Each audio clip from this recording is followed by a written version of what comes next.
Haut potentiel émotionnel, haut potentiel intellectuel et syndrome d'Asperger, les trois différences invisibles. Bonjour, je suis Luc Martranchard, psychologue clinicien spécialisé dans la détection du haut potentiel, du syndrome d'Asperger et du TDAH. Et je suis le créateur du site bilan-psychologique.com. Avez-vous une différence invisible ? Vous sentez-vous différent des autres, au point parfois d'avoir l'impression d'être un extraterrestre ? Vous avez peut-être une différence invisible. En fait, il existe trois différences invisibles, le haut potentiel émotionnel, le haut potentiel intellectuel et le syndrome d'Asperger. Qu'est-ce que le haut potentiel émotionnel ? Ceux d'entre vous qui s'intéressent à mon travail savent que le haut potentiel émotionnel correspond à une intelligence émotionnelle qui est tout à fait exceptionnelle. Il s'agit notamment d'une capacité très fine à comprendre les autres et à se comprendre, notamment au niveau émotionnel, d'une façon qui est très profonde. Qu'est-ce que le haut potentiel intellectuel ? Le haut potentiel intellectuel correspond à une intelligence cognitive exceptionnelle, c'est-à-dire un QI parmi les 2,3% les plus élevés. Cette intelligence cognitive comprend les capacités de raisonnement, la mémoire à court terme et à long terme, les capacités à penser et à comprendre les choses très vite. Qu'est-ce que le syndrome d'Asperger ? Le syndrome d'Asperger est appelé par certains spécialistes autisme de haut niveau et est parfois associé à un haut potentiel intellectuel. On retrouve une difficulté dans les interactions sociales, les interactions avec les autres, et une capacité à exceller dans les domaines qu'ils aiment. Et aujourd'hui, je vais vous dire ce que ça fait de vivre avec une différence invisible.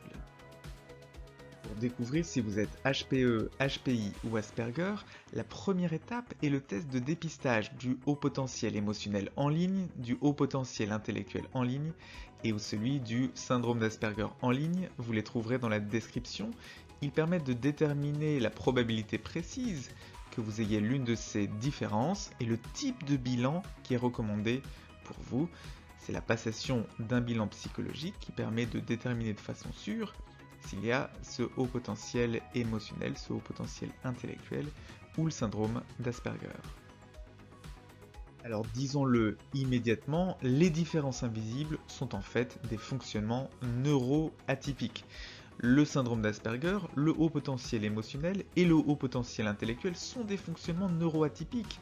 Les personnes qui ont l'une ou plusieurs de ces différences ont un développement neurologique qui diffère massivement de celui des personnes neurotypiques, c'est-à-dire des personnes qui n'ont pas ces différences.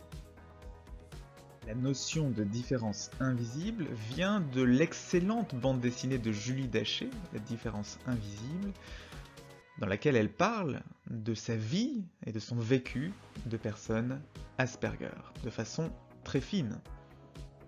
Il y a bien sûr plein d'autres raisons de se sentir complètement différent de la plupart des autres personnes que le HPE, le HPI et le syndrome d'Asperger. Mais la particularité de ces différences est d'être complètement invisible. En apparence, rien ne distingue Julie Daché, rien ne distingue les autres personnes Asperger, rien ne distingue les HPE et rien ne distingue les HPI des autres personnes. Elles ont souvent un travail, elles ont une vie de couple, et bien souvent, personne ne sait qu'elles ont un fonctionnement neuroatypique.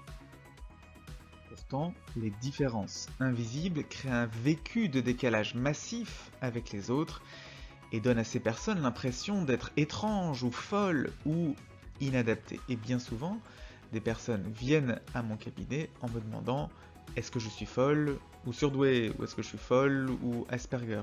C'est souvent une question qui revient. Et du coup, chez ces personnes, on observe une lutte quotidienne pour préserver les apparences, pour faire comme si on était neurotypique, pour rendre leurs différences aussi discrètes que possible. Voyons maintenant la façon dont la vie de ces personnes est affectée, et commençons avec le syndrome d'Asperger. Eh bien, Julie Daché a besoin d'avoir des gestes immuables, qui sont toujours les mêmes, chaque jour, encore et encore. Son environnement doit être un cocon pour qu'elle puisse se sentir bien. Elle se sent très agressée par le bruit, par les bavardages incessants de ses collègues. Patricia, au potentiel intellectuel, a bien des amis, mais personne ne la comprend vraiment, et du coup elle se sent très seule, même entourée d'autres personnes. On lui dit souvent d'ailleurs qu'elle est trop intense, elle est trop sensible, elle est trop passionnée, elle a trop besoin de sens dans sa vie, et elle réagit trop fort aux injustices. Cette répétition de critiques la fait souffrir. Jean, au potentiel émotionnel, comprend très facilement les émotions des autres. Il est très empathique. En comparaison, la plupart des personnes qu'il rencontre sont beaucoup moins empathiques et beaucoup moins bienveillantes. Il s'intéresse à des sujets que Jean trouve superficiels et il souffre fortement de cette différence. Quand on a une différence invisible, pour vivre épanoui, il faut un diagnostic.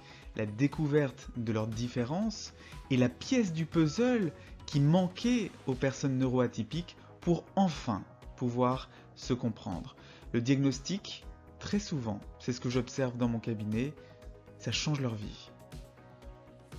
Et un diagnostic aussi complet que possible est tout à fait essentiel. Et je vais vous donner un exemple.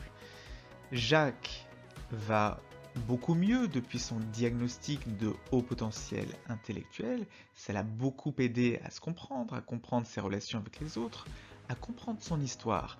Mais ce n'est que 8 ans plus tard que son syndrome d'Asperger est également diagnostiqué, apportant une compréhension beaucoup plus complète de qui il est. Vous êtes-vous reconnu dans la description d'une ou de plusieurs de ces différences ? Dans ce cas, la première étape est le test de dépistage, vous le trouverez dans la description. Il est ce premier pas pour découvrir enfin ce qui fait de vous quelqu'un d'absolument unique. Voilà, c'est tout pour cette vidéo. N'hésitez pas à vous abonner et à activer les notifications de la chaîne pour ne pas manquer les prochaines vidéos de la chaîne. Il y en a en ce moment 2 par semaine, les mardis et les samedis à 12h30. À très bientôt sur la chaîne.